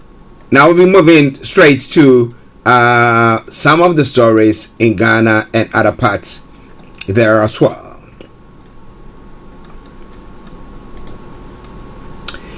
Okay. Now in Ghana, we've exceeded our targets of registration in Ashanti region. This will translate into our victory in 2024. It's one of the stories making the rounds. Now when it comes to all the politics that is going on, Alan Chiraman team behind in MPP flag bearer contest. That's what Ben Efson, the chief pollster, seemed to be saying. But do you believe in what he's saying there? We're going to be looking at all that story in a moment. And then, interestingly, the chief of staff spent 90% of 240 million in 2020 on cars. Okay, well, if the cars are something that they needed to facilitate the work that they are doing, somebody say, why not? Why not? Okay, and then attacks on MPs will get worse. Adam Bona seems to be saying. Why is he saying that? And one other story that we're going to be looking at is the Oyepa FM situation. Now, who has got the power? Is it the Constitution? The Constitution of the land that has the mandate to rule over the land? Or is it the traditional rulers who have the power? So who tells who? Shut your program or shut your station or shut your company. Now it's like when the Gans have their Homo festival, okay? And then before that they said there is no noise, and they have a time period, I think of a month, where there should be no noise making, and then you have people from the traditional area going to various communities, whether it's churches or whatever, and trying to clamp down on them, fighting them, taking destroying stuff from them, or confiscating their some stuff, stuff like that. You ask yourself the question, so what is all that about? What is all that about? Now, whose law pertains or rules over the land? And this is where my brother Kofi Ali would say that, look, it is the Constitution that has to rule, not traditional rulers. So can you just imagine that, let's say, one of the big stations, FM stations, or let's say Sky. And then we have a Prince Charles saying, Sky, shut down your what do you call it? Your channel. So the TV, the Sky TV, and if they have a radio, they said they should shut it down because they've criticized the royals. Do you think that will hold? But that seems to be what is going on. Let me bring you more to that. When that tradition rule over constitution. Now security, okay, that is going to become your way as well. But now MPs attacks are getting worse. You go to I think was it the leader of the House of Parliament in Ghana who went to his constituency or was chased away, and then now we have another attack that's going on. Security analyst Adam Bona has said the attacks on members of Parliament will get worse if they do not change their mode of campaigning. Now speaking speaking this morning, Mr. Bona advised the government to relook security for MPs as it does not see the end of agitation from constituents over their juicy promises. Now, Mr. Bona also indicated that the attacks on the MPs are self-inflicting since their constituents feel some sense of entitlement as a result of promises made to them. Because the MP themselves, for want of a better word, I will want to say the MPs themselves create these themselves. MPs are not development agents. So, as to how MPs will go on campaign platforms and promise heaven and earth instead of letting their constituents know that they will have good laws that will help the development of this country. Now, they usually don't discuss laws with their constituents. They discuss roads, cars, schools, school buildings, hospitals. Now, they discuss things that are not within their remit. Now, they discuss things like DCEs, MCEs are supposed to be dealing with things that are left with the executive, the security analyst stated. He continued to say that, so that is where the challenge is, because then, and as an MP, how do you go promising that you are going to make sure a 50-kilometer road will be constructed when you are not part of the executive? You are not part of the executive, so how are you going to do it? That is the problem. And what we are seeing today is going to get worse because of self-entitlement. He recounted the attack on Swami MP Osechi Mensa Bunsu, and that's the one I was talking about earlier, who he said was allegedly attacked by some of his constituents over similar issues. It is not going to end now. In this country, we know that the Ashanti region is the World Bank for the MPP. When you go to the Volta region, it is the World Bank for the NDC. Today, NDC is not in power, but I'm sure that our brothers and sisters in the Volta region are learning some lessons from their brothers and sisters in the Ashanti region. The Member of Parliament of Echima and Wabieja South, Emmanuel Ejay Ahuere, was recently chased out of by his constituents in the Amanche and Kobin communities in the Ashanti region. The MP was on a talk to your MP tour in the constituency on issues affecting them economically and other developmental issues. However, he was chased out. Unfortunately, angry community members of Kobin, who were said to be disappointed in the performance of the MP upon seeing him, started abusing him verbally, while others were attacking him from behind. The angry residents threw various items at the MP and hooted at him over the poor road network in their area. It took the security personnel to calm tension and protected the MP from the angry residents. Whoops! That is a big one. That is a big one. You know, they go on the campaign platform promising heaven and earth, as he said. And you are not developmental agents. No. All that you do, you are a legislator. You go to the House of Legislation or the Parliament and you make laws. So you make favorable laws that will help, developers developing your area. That's what you got to do. But not going to promise, we're going to do that. I'm going to make sure that this road is constructed. I'm going to make sure our hospitals are built. With your money? Or what? Do you know the agenda of the executive? You don't. Well, maybe if the person contributed some big sums of money during the campaign, maybe the person is resting on that promise to do so, and that is where they might be coming from. But it's all coming away from Starr Radio UK. It is your favorite African and Caribbean radio station in London. 3 minutes to the top of the hour at a time. The morning show, the program. I am Archie. Now let's move on to some other stories making the rounds. I asked the question, who wields power? Is it the constitution or is it traditional rulers? Now, if somebody is said to have made any allegation, what is the best way of addressing it? Well, but the Bantamahene, in reaction to that, has said that chiefs are lacking the power to fight Galamsey. And the question that others will be asking is, really? But, okay. I'm going to bring you more on that. Just bear with me. Just bear with me while I try to get the stories loaded. Okay? Okay. That story has eluded me, but don't you worry. Okay? That's pertaining to ODK and his son. Alleging that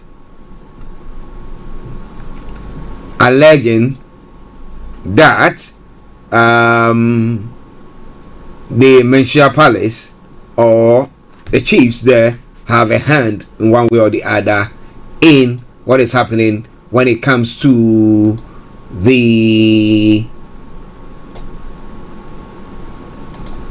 Galamsey issue that is going on in the part of in the country. Now he is of the view, after making that statement, which some people have been calling him to apologize and all sorts, and I know that he would have. We know that he would have touched on all those bits, but the Menchia Palace have now gone on a next step to say that, look, his radio station and TV station should be shut down. Now the question is, who wields power? Is it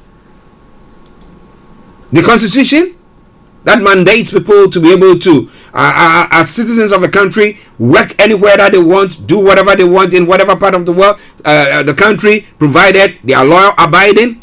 Or is it a traditional rulers' laws? Which is which? I know this is where Kofi Ali gets angry with. He said, who is who? Who holds more power? Who wields more power? And if you think that an issue have not been addressed properly, what is the best way to resolve that? Is it not maybe going to the courts, or maybe what do you call it? Getting you go to the courts, or getting in touch with the body that regulates that particular industry to see to it that they regulate that and make sure that things work the way that they want it has to be. Now, what are you thinking about? I want to know your take on that. But well, let me say the traditional rulers of the Ashanti region have come out to say that the Oyerepa radio station should be shut down. But well, the interested parties there, that's owners or the executive or management of the company, have said that, well, they are going to embark or go to the court to seek redress. But I remember when there was an issue and they wanted whoever in that particular thing out of the scene. The traditional rulers didn't accept what the courts were saying. I mean, not necessarily the traditional rulers, but supporters. So they would say that you are not allowed to do this, you are not allowed to do that. The supporters of the traditional rulers or the traditionalists decide that we're going to take the laws into our own hands. We're going to come to your house, we're going to come to you wherever you are and destroy or do whatever, threaten you, whatever.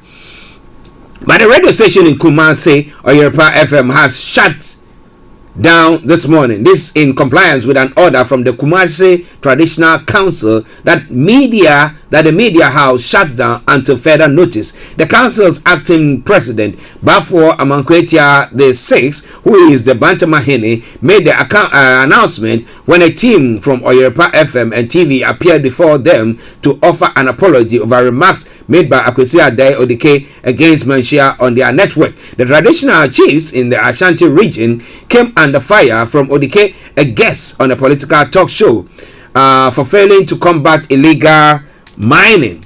So Odike doesn't own that, but because he made a statement on this Oyerepa, so they decided to say that, well, they need to shut down.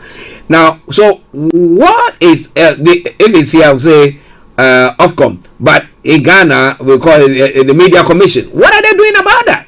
He accused the chiefs of aiding in Galamsey since they have looked on unconcerned while forests and water bodies are destroyed. The businessman, cum politician, threatened to lead the youth to stage a massive demonstration against Menchia if the Galamsey menace continues. But the Kumasi Traditional Council was offended by the remarks and declared it to be a form of rebellion against Asante Man. Hence, Odike was banished from stepping at Menchia. Now, Bafwa Mankwetia the sixth, who addressed the delegation from Oyerepa FM and TV, said, "You gave Odike the platform to say all that he said without caution. If you want us to accept your apology and show remorse, then announce to your listeners that you've erred and apologize." That is simple. They can do that. Yes. You publish a retractor there, and that's done. But General Manager of Oyerepa, Samtima Otuo Achiempon, says the station will seek to atone for offending the council. The television wing of the media house, however, remains operational. Meanwhile, Odike, whose comments triggered the shutdown, says he has gone into hiding. He says he will only apologize if the traditional council rolls back its decision to banish him from the Menchia Palace. Is he a chief or what? If you don't go to Menchia Palace, okay, you said you've been banished from coming to Buckingham Palace.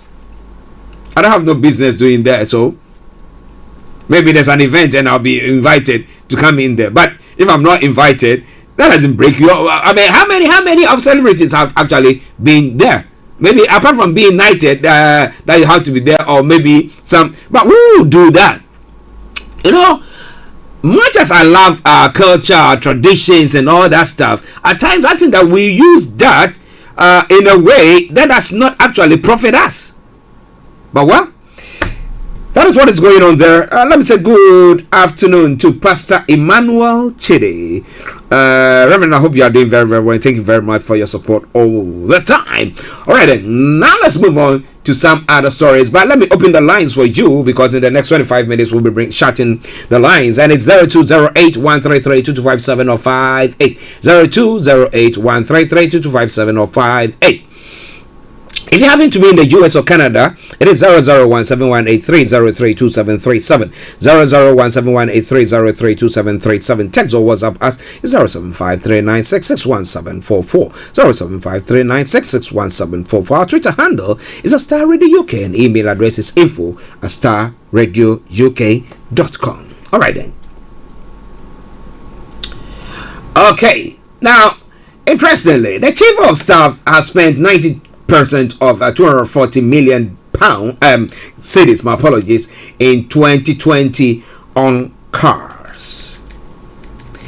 It has emerged that the office of the Chief of Staff spent in excess of 240 million on goods and services for the year 2020 alone. This is according to the Office of the President's Expenditure Return document submitted to the Finance Committee of Parliament. Ranking member on the committee, Dr. Kessel Atuforsen, observed that the said expenditure was more than 1,000% increment since 2016.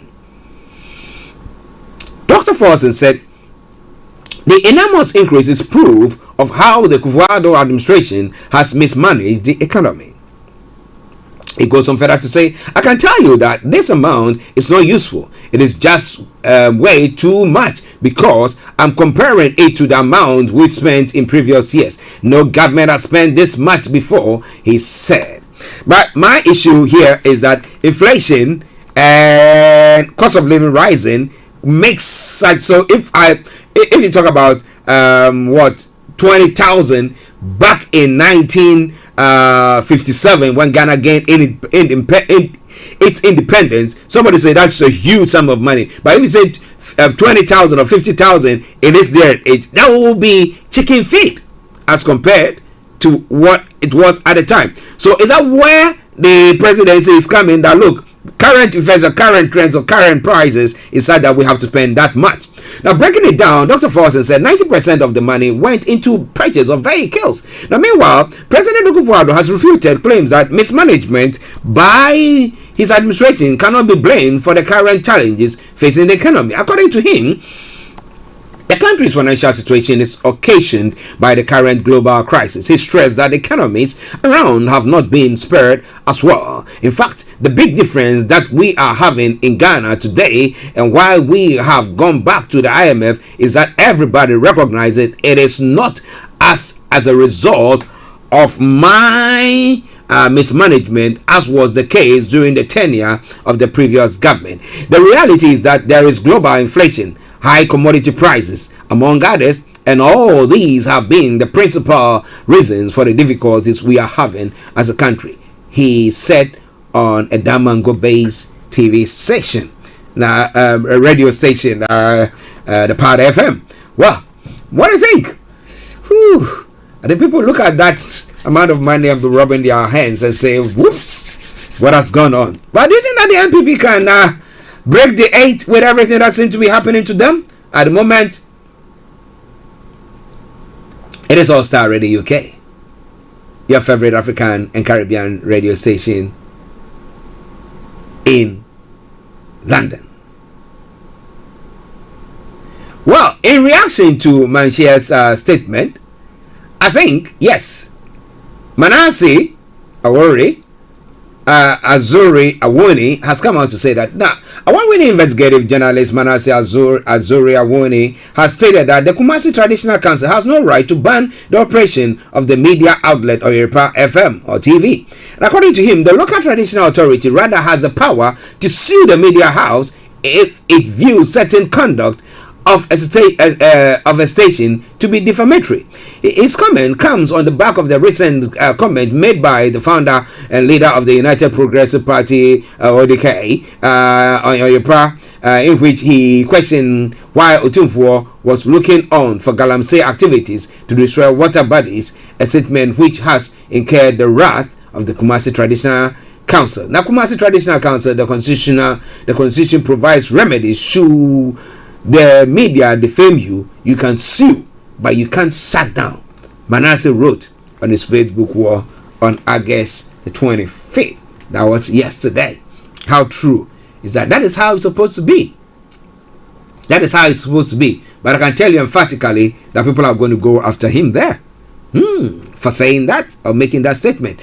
Well, it is Starr Radio UK. Now, Ethiopia Addis Ababa residents react to the news of a war or fighting in Tigray. Now, the story says the international community was concerned on Thursday, the day after the resumption of fighting in Ethiopia between the Federal Army and the Tigray rebels ended a 5-month truce in the north of the country, where the situation remains uncertain.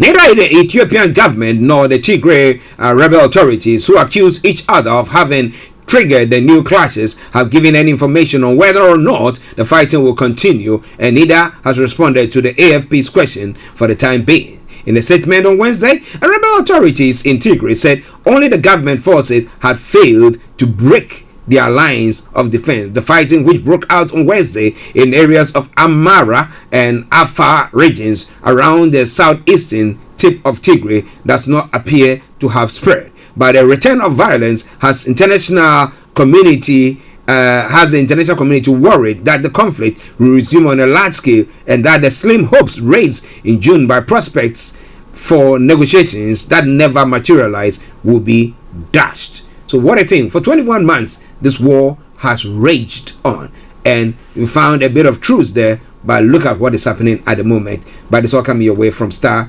Radio UK. Moving on straight to Angola. Angola polls, ruling party takes huge lead in presidential race. And what is opposition saying now? This is African politics. The MPLA remains in power in Angola according to provisional figures announced by the National Electoral Commission. When 97% of the votes had been counted, the party had ruled Angola since independence, won the general election with 51.7% and 124 seats, while UNITA won with 44.5%, won with 45% and 90 seats in a 2030 seat parliament. Lourenco is re-elected president of the republic with a turnout of just over 45%. Hours before the CNE announcement, the main opposition party presented the figures of the parallel count it is carrying out based on the minutes of polling station. The results are not the same, but UNITA's count only referred to 1/3 of the ballots. Now we want to hope that there will be common sense so that we can take the minutes, us and them, look at them one by one, add them up and arrive at the same result, said Ruben Sikato, from UNITA. Now, UNITA also complained about the announcement of provisional results by the National Electoral Commission. The announcement of provisional results by the CNE are being made not based on what the organic law and the general election establishes, which denotes that electoral results may be being produced which are not the true ones. Expressed Mahila Weber, another member of UNITA. From the MPLA, there are no doubts about the winner, but there are conclusions to take from this suffrage. So coming your way from Starr Radio UK, your favorite African and Caribbean radio station in London, was wanted to bring you one other story, but because of time, we are okay. Let me bring you. Well, the World Organization boss, Dr. Tedros, has said that now COVID pandemic has killed 1 million people worldwide since January. Wow. Where exactly? I bet you we'll be looking into that as the days unfold. We'll bring you more on that front. But wherever you are, don't even think of touching the dial. It is the favorite African and Caribbean radio station in London. Let's take a quick break. We come back and we continue with the show. Hi guys, this is your friend Uruj from SendWave. SendWave is a money transfer app that is used by people all over the world to send money to their loved ones in Africa. With SendWave, you can send money to Ghana, Nigeria, Kenya, Uganda, and Tanzania. And the best part is, SendWave is absolutely commission free. Our exchange rates are excellent. You can see for yourself by checking them out on our website. So how do you use SendWave? SendWave is an app that you can download onto your phone from the App Store or Google Play Store. The app is free to download. After downloading it, just open the app and enter your name, email, and phone number. That's it. You're good to go. Make sure you use the promo code SR. S for Star, R for Radio. This promo code will give you £5 free credit to send to Africa on your first transaction. Your money will be delivered to your recipient within seconds. Feel free to call me on 0749 7377 647 at any time. I'll be happy to tell you all about SendWave and help you in any way I can. Remember to use the promo code SR for £5 free credit. Medasse. Tune in to On Point here on Starr Radio UK with Empress Regina every Monday at 5 p.m. GMT. Looking forward to your company. With 14 minutes more to bring the program to close, let's crack on and see what is happening elsewhere across the globe. This time round, coming here to the UK and other parts of the world as well. Well, let me start from here. Now, from the US, now judge orders release of redacted search code. Okay, just bear with me.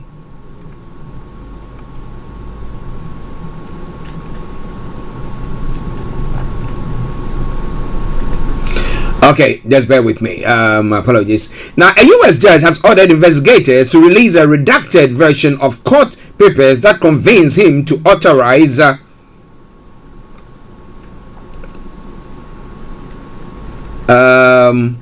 okay, let's take a musical break. I'll come your way, please.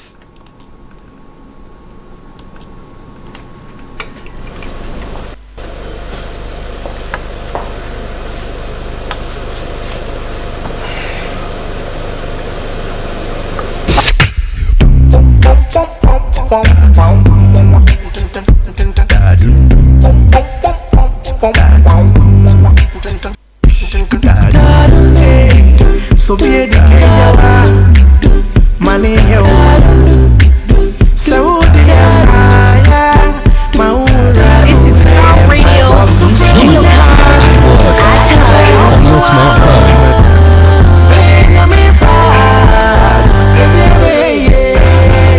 So friend when you're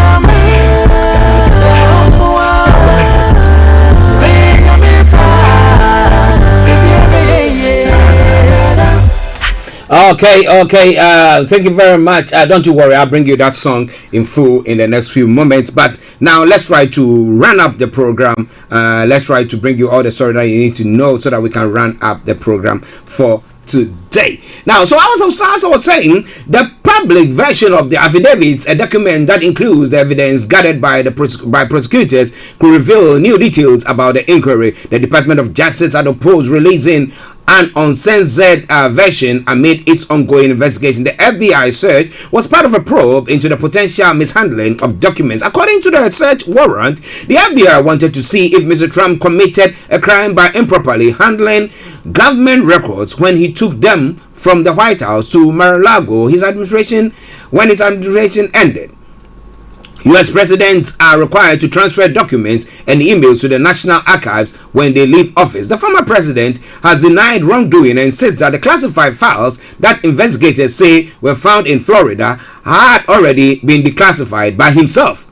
On Thursday, U.S. Magistrate Judge Bruce Reinhart ordered the affidavit to be released with redaction by noon, that's 17 hours BST today. So we were looking forward to seeing that. He said prosecutors had demonstrated a compelling reason to black out part of the documents, which will reveal the identities of witnesses, law enforcement agents, and unchained parties, as well as the investigation strategy, direction, scope, sources, and methods that were used.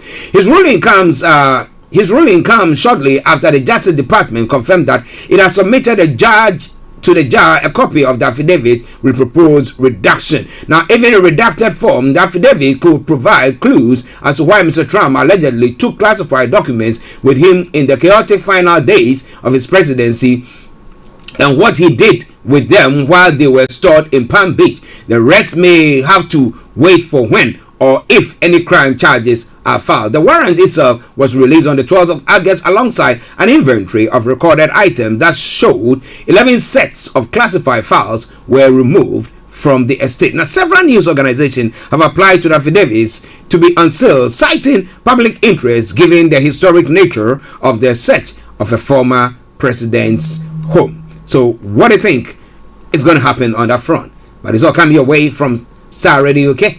Now, will his supporters accept that or not? It's all coming your way from Starr, your favorite African and Caribbean radio station in London. Now, as Europe energy costs skyrockets, now Russia is burning of large amounts of natural gas, according to analysis saying. Now, they say the plant near the border with Finland is burning an estimated $10 million or 8.4 million worth of gas every day. Now, experts say the gas would previously have been exported to Germany. Now, Germany's ambassador to the UK said that Russia was burning the gas because they couldn't sell it elsewhere. Now, scientists are concerned about the large volumes of carbon dioxide and soot it is creating, which could exacerbate the melting of the Arctic ice. Oh, in the Ghanaian policy, there's something I would say, Kosi and Kosi, Koda, right?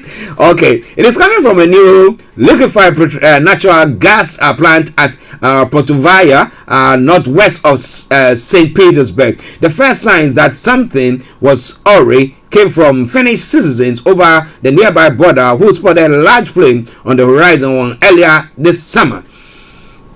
Now, Portovaya is located close to compressor station at the start of the Nord Stream 1 pipeline, which carried gas under the sea to Germany. Now, supplies through the pipeline have been curtailed since mid-July, with the Russian blaming technical issues for the restriction. Germany says it was purely a political move following Russia's invasion of Ukraine. But since June, researchers have noted a significant increase in heat emanating from the facility, thought to be from gas flaring, the burning of natural gas. But it's all coming your way from Starr Radio UK. It is your favorite African and Caribbean radio station in London.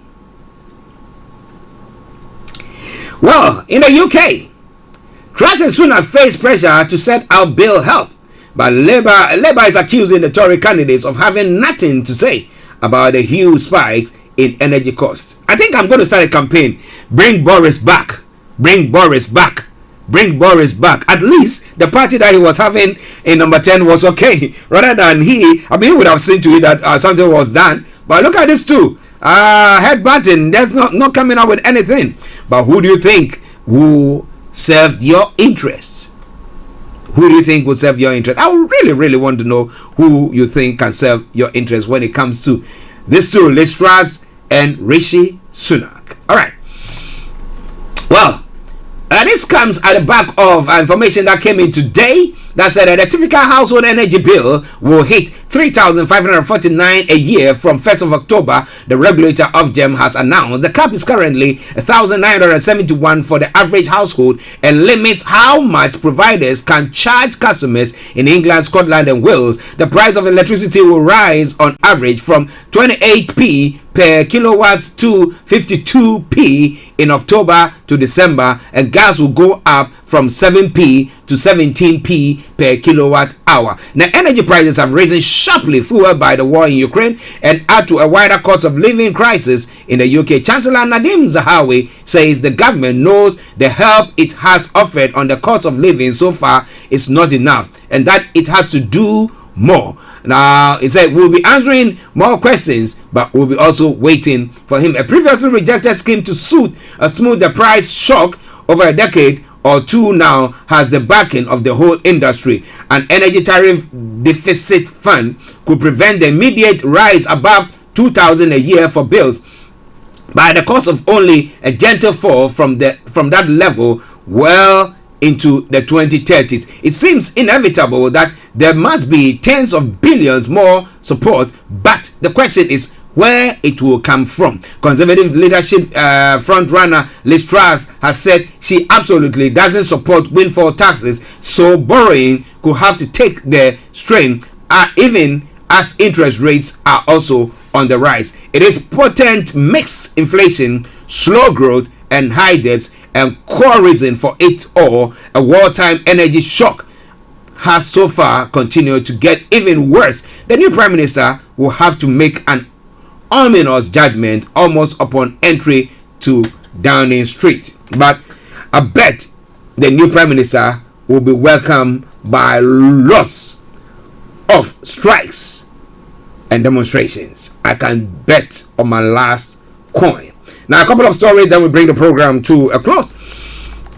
715,000 Royal Mail postal workers have walked out on strike in a dispute over pay. It is the first of 4 days of industrial action, with walkouts also taking place on the 31st of August, as well as 8 and the 9th of September. Letters will not be delivered on strike days, and some parcels will be delayed. Royal Mail has warned. The union representing the workers is demanding a pay rise that more closely reflects the current rate of inflation. Now, Royal Mail apologized to customers and said it had contingency plans to minimize the disruption. On strike days, it will deliver as many special delivery and tracked 24 parcels as possible.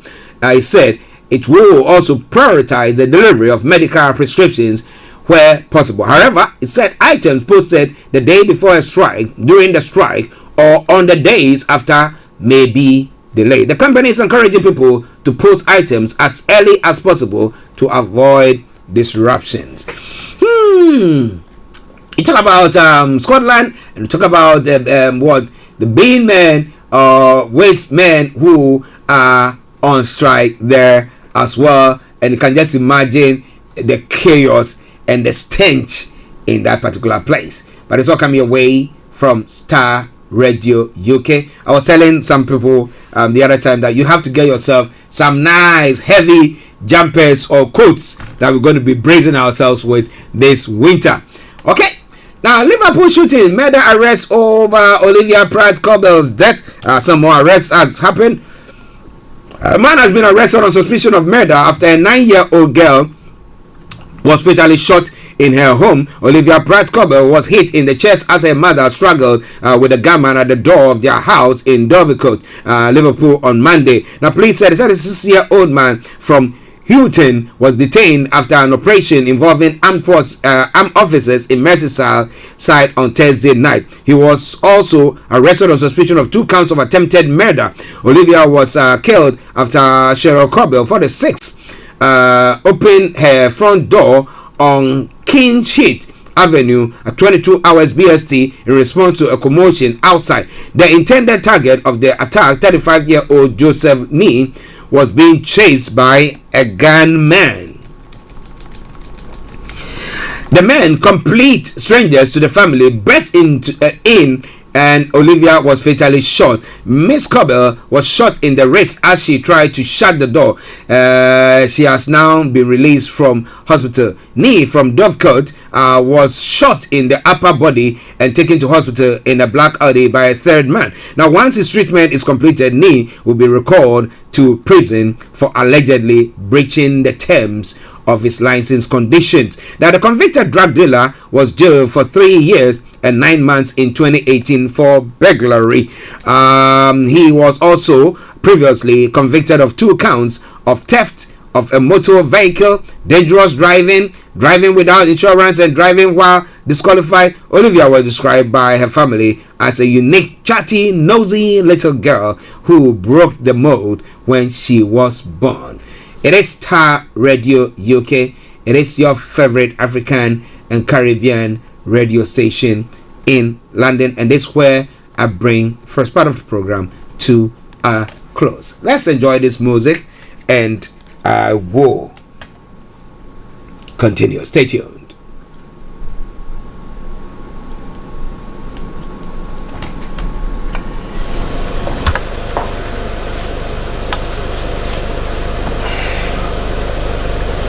Okay, and also, as I announced earlier on, whilst I had Mr. Olayomi Koiki on, we'll not be on Monday. We'll be back on Tuesday. So bear with us. Enjoy your weekend, a long one, and have fun. On that note, let me say bye-bye. Bye-bye. Bye-bye.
Anthony Paul, bye bye. Have a wonderful weekend. I mean, Nigeria not happened to you, my brother.